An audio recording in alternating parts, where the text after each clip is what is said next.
There comes a moment in life when the body keeps moving, but the soul stops. I reached that point. I woke every day, did what needed doing, but it was as if the world had lost its color. Everything that once gave me purpose, work, dreams, people had become a burden. I woke every day, did what needed doing, but it was as if the world had lost its color. Everything that once gave me purpose, work, dreams, people, had become a burden. I wasn't simply tired. At first, I tried pretending it was just a phase, that sleeping more, working less, or taking time for myself would suffice. But what I felt wasn't physical. It was something corroding from within, silently, like slow soul erosion. There were days I'd look in the mirror and not recognize who was there. The gaze was the same, but the light, the light had gone. And it was in this state, broken, faithless, at my limit, that I heard a song that would change everything. Wings of the Dawn. At first, it seemed just another beautiful song. But there was something in that melody that seemed to call me by name. The words spoke of a God who remains present even when we flee to the highest heaven or hide in the deepest abyss. And I realized that's exactly what I'd been doing, fleeing. Fleeing from him, fleeing from myself. That night I turned off the lights, closed my eyes and let the music play. Lyrics said, "If I rise on the wings of the dawn, if I settle on the far side of the sea, even there your hand will guide me." That phrase pierced through me. Not a beautiful, poetic weeping, but a raw, torn weeping. The kind that comes when the soul, tired of resisting, finally surrenders. And there, between tears and silence, I realized something. God had never left. Was the one who had drifted away, one step at a time, until I could no longer hear his voice. He wasn't in distant temples or complex rituals. He was there in that dark room, sitting beside me, waiting for the moment I stopped running. And I stopped. For a long time, I tried being strong, tried carrying the world on my shoulders, solving everything, understanding everything, controlling everything. But there comes a time when human strength runs out. And it was at that point, when there was nothing left to offer, neither faith, nor will, nor courage, that something changed. God didn't reprimand me. He didn't ask why I had drifted away, nor demand explanations. He simply welcomed me. I felt as if an invisible hand touched the center of my chest. It wasn't just any emotion, it was peace. Peace without reason. Peace without logic. Peace descending upon me without me deserving it. And in that instant, I understood a truth that sustains me to this day. God doesn't expect me to be strong. He is strong for me. We live in a noisy world. There's always someone saying what we should be, do, achieve. You need to succeed. You need to prove your worth. You need to be okay. But nobody speaks about when we're not okay. Nobody teaches how to fail with faith. For a long time, I tried filling my emptiness with productivity.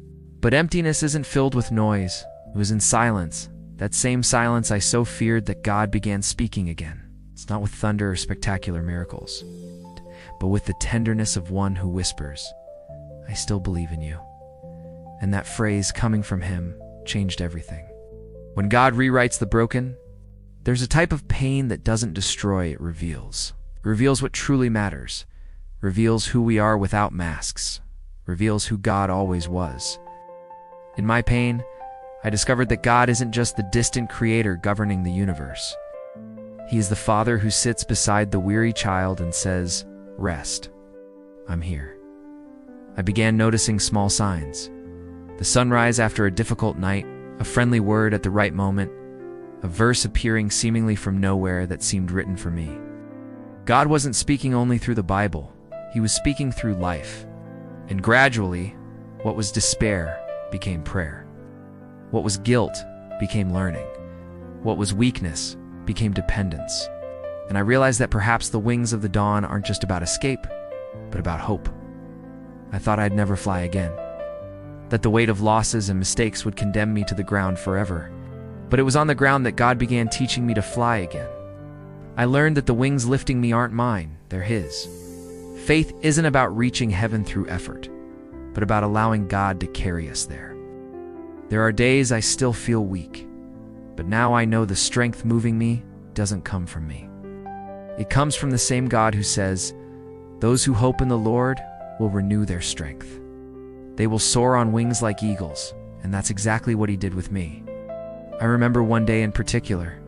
I was sitting on the edge of my bed, Bible open to Isaiah 40. Verse 29 seemed to glow.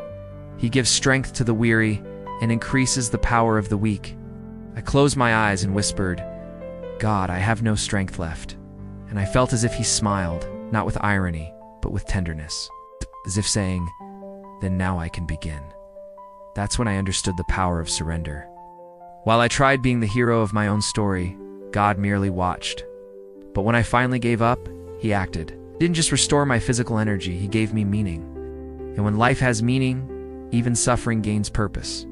It took time, but I learned that God isn't found only in victories. Sometimes he reveals himself more clearly in the falls.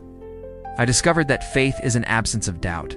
It's walking even when you don't understand. And that prayer isn't just speaking, it's listening. Many answers I sought came in silence. Many healings I requested came in the form of waiting. And many promises I thought forgotten were being prepared, not denied. God didn't delay anything. He was simply waiting for my heart to be ready to receive. The love that never wearies. If there's one thing I learned on this journey, it's that God's love doesn't run out. We give up on him 1,000 times, but he never gives up on us. We distance ourselves, but he remains at the door, knocking gently, waiting to be invited in. Today, when I hear Wings of the Dawn, I don't hear just a song. What I hear is the echo of my own reunion with God, a living reminder that even when all seems lost, there exists a love that never wearies. He doesn't just observe us from afar, he descends to where we are and lifts us with his own hands. God in the small things. After that reunion, I began perceiving God in simple things, in a child's laughter, in the wind touching my face after rain, in the calm that comes without explanation. Before I thought I needed grand signs. Today I see God in the subtleties, in that peaceful breakfast, in the hug arriving at the right time, in the inexplicable strength to continue even without understanding. God doesn't disappear when the world collapses. He merely changes how he speaks with us. And sometimes it's in silence that his voice sounds clearest, the strength that doesn't run out. Today, I still face difficult days. There are still nights when fear knocks at the door, when faith seems too small to bear the world's weight. But now I know it's not about the size of my faith, but about the greatness of who is with me. God never promised a life without pain. He promised presence, and that promise has been sufficient. When I think of the past, I realize he never abandoned me, not for a second. It was he who sustained me when I couldn't stand. It was he who gave me wings when I had no ground left. Today, when the song plays, I close my eyes and say, thank you, God, for finding me when I had given up on myself. Conclusion: wings born from weariness. Now I understand that the wings of the dawn aren't about escape, but about return. They're the symbol of a God who pursues us with love to the very edges of our despair. I learned that weariness isn't a sign of weakness, it's God's invitation to rest in him. I learned that tears aren't the end, they're the soil where he plants new beginnings. And I learned that sometimes, to fly higher, you must first fall, because it's on the ground that we discover who truly lifts us. Today, if I could summarize everything in one phrase, it would be this: God broke me, but not to destroy me, rather to rebuild me with more love, more faith, and more truth. And now, when I look back, I see that every fall, every tear, and every silence led me exactly here, to the place where my strength ends and his begins. Not with my own wings, but with the wings of the dawn, sustained by a love that never fails. Thank you for reading this far. If you enjoyed it, please consider subscribing to the channel